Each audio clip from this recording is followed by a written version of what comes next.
الجزائر مستهدفة بحملة شعواء اعتبرت محاولات إغراق البلاد بالمخدرات تهديدا لأمن الوطن. إعلام تاعهم نهار كامل وهو يهدر على المروك، يقول لك باللي دخلت كميات كبيرة من السطلة.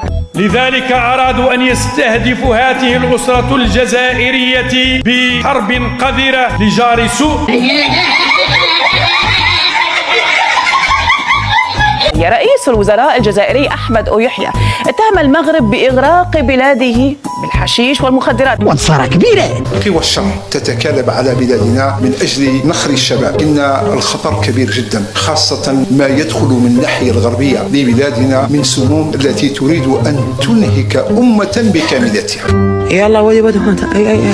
يلا ودب هذا وراكم جهلتوا، وهذا رجل هادي. الحبوب المهلوسات التي تدخل بقوة في المجتمع الجزائري من الجار الغربي مع الأسف الشديد صارت توضع فيها كميات ليست بالقليلة من المخدرات الصلبة.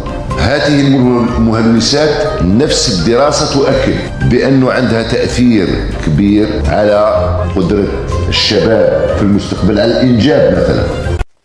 فيش فايدة. المؤامرات والدسائس التي تحاك ضد الجزائر والمكائد التي تدبر ضد شعبها ليست من نسج الخيال كما يدعي بعض المشككين. البارز من هذه الحرب القاذرة المعلنة ضد الجزائر.